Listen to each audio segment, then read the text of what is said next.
Olá pessoal, Dr. Antônio Neto aqui. Hoje vou falar sobre os diversos tipos de tosses e suas possíveis causas.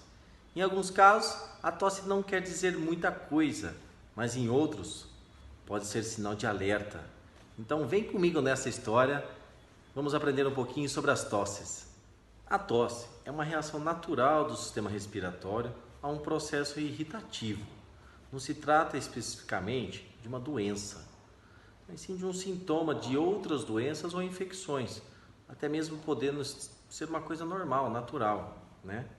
Quando as vias aéreas são bloqueadas ou irritadas, estímulos são enviados ao cérebro pelos nervos da traqueia e dos brônquios, que promovem a contração muscular, principalmente o do diafragma e o fechamento da glote, que é por onde passa o ar, né?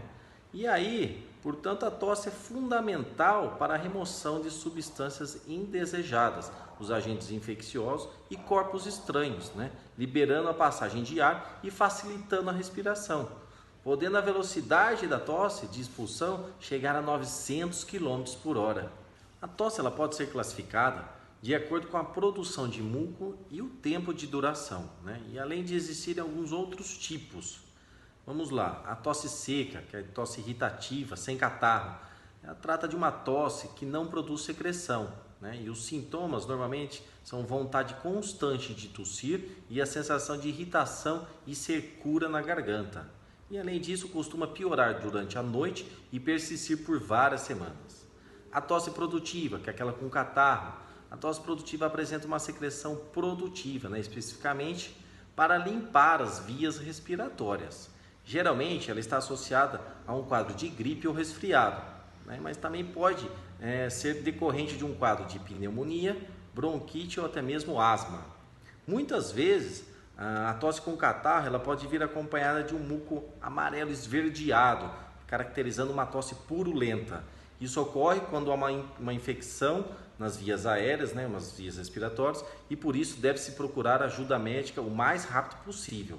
A tosse medicamentosa.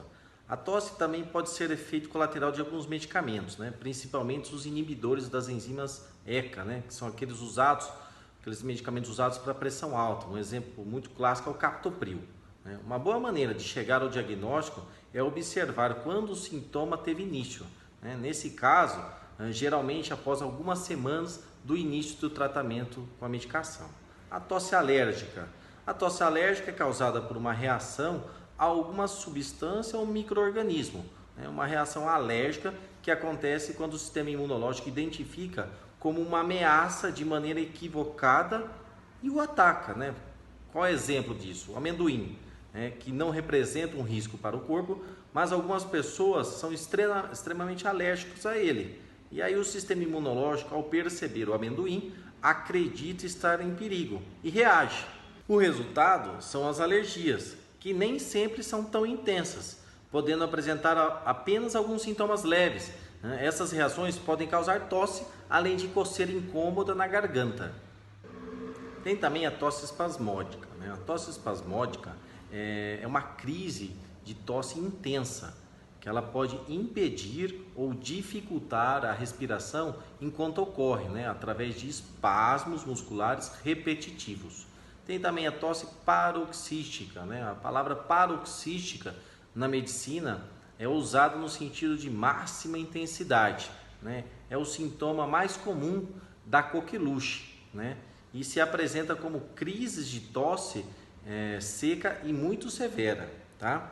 Pode acontecer em diversas doenças e em diversas situações em que a irritação da garganta causam crises de tosses duradouras. Tosse aguda e subaguda, tá bom? As tosses mais comuns são as mais breves, que elas duram apenas o tempo necessário para a defesa do pulmão. Enquanto a tosse aguda, ela dura em média 3 semanas, a subaguda dura de 3 a 8 semanas, tá bom?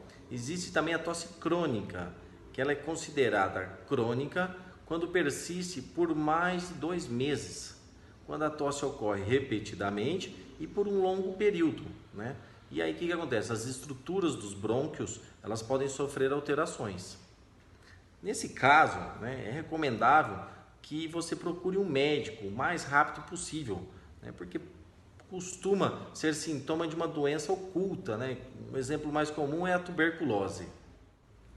Enfim, tosse não é propriamente a doença em si, mas pode indicar a presença de alguma enfermidade. Às vezes, não representa nenhum perigo. Por outro lado, pode indicar algo muito grave.